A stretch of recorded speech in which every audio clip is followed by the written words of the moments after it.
इस साल दिल्ली एयरपोर्ट पर आपको ज़्यादा यूडीएफ यूज़र डेवलपमेंट फीस नहीं देना पड़ेगा। एरा ने डायल के प्रस्ताव को खारिज कर दिया है। एक्सक्लूसिव डिटेल्स के साथ हमारे साथ रोहन सिंह है। रोहन, बताएं, आपने ही खबर दी थी कि यूडीएफ बढ़ने वाला है। जी बिल्कुल, ये जो पिछले कुछ दिनों में कंसल्टेशन चल रहा था, लेकिन अभी जो ऑर्डर आया है एयरपोर्ट रेगुलेटर एरा की तरफ से, उसके मुताबिक अगले 5 साल यानी कि 2029 तक जो डोमेस्टिक जो ट्रैवलर्स हैं उनका यूजर डेवलपमेंट फीस जो होता है, जो डिपार्टिंग पैसेंजर है, वो 129 रुपया ही रहेगा। लेकिन इसमें कुछ क्लॉज भी हैं।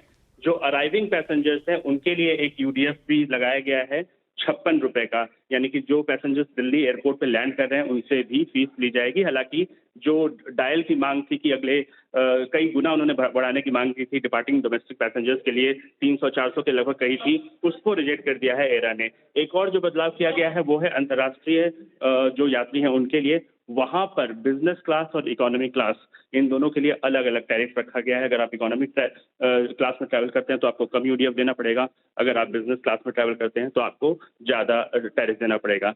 साथ ही जो Delhi airport international airport limited ने एक प्रस्ताव रखा था कि वो जो लैंडिंग पार्किंग चार्जेस हैं वो उसे बढ़ा के लगभग 730% तक बढ़ाना चाहते थे।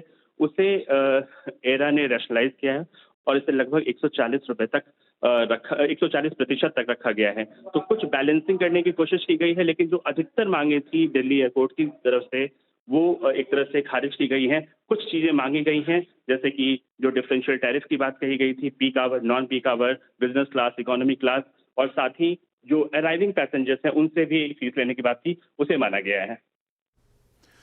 बहुत बहुत शुक्रिया आपका रोहन, तमाम जानकारी के लिए। और बढ़ते हैं आगे, बात करते हैं बाजार की।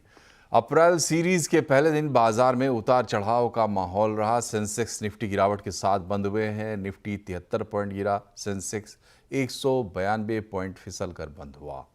Mid cap small cap index ऊपरी स्तर से फिसल कर बंद हुए हैं। एफएमसीजी को छोड़कर बीएसई के सभी सेक्टर इंडेक्स में काफी प्रेशर देखने को मिला। बाकी डिटेल बता रही कंचन नौटियाल। तो डेफिनेटली अप्रैल सीरीज के पहले दिन हमें मार्केट के अंदर एक उतार चढ़ाव तो देखने को मिला है, लेकिन अब देख लेते हैं कि स्टॉक स्पेसिफिक एक्शन आज के सत्र में किस तरीके का रहा है। सबसे पहले निफ्टी के बढ़ने वाले शेयर्स की बात करी जाए तो एफएमसीजी पैकी की बात करें तो यहाँ पे हमें अच्छे गेन्स देखने को मिले हैं। टाटा कंज्यूमर पहले नंबर पे आता है, 3% की बढ़त यहाँ देखने को मिली है। कोटक महिंद्रा बैंक भी इनफैक्ट 2% की बढ़त के साथ बंद हुआ है। ऑयल एंड गैस में भी अच्छा खासा इजाफा है। ब्रेंट क्रूड के जो प्राइसेस है वो काफी नरम हो चुके हैं, जिसका रिफ्लेक्शन ओएनजीसी 2% की बढ़त और अपोलो हॉस्पिटल भी करीबन 2% के इजाफे के साथ बंद हुआ है। लूजिंग स्ट्रीक में सिप्ला 3%, श्रीराम फाइनेंस में 3.5%, विप्रो 4% और इंडसइंड बैंक भी 4% की कमजोरी के साथ आज के सत्र में बंद हुआ है। आईटी पैक में काफी ज्यादा प्रेशर देखने को मिला है। ऑटो, अब बात कर लेते हैं मिड कैप की, जहां पे सोलर इंडस्ट्री में 3% का इजाफा, हिंदुस्तान जिंक 3.25%, आईजीएल 4% और बीएसई में करीब 17% का इजाफा देखने को मिला है जब से सेबी का सर्कुलर आया है।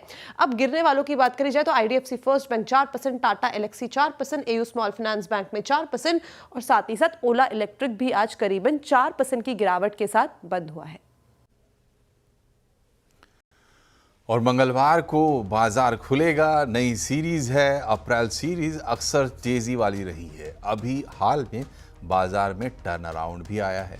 आवाज अड्डा में इसी पर होगी बड़ी चर्चा। नई सीरीज, नई उम्मीद, शाम 7:57 पर।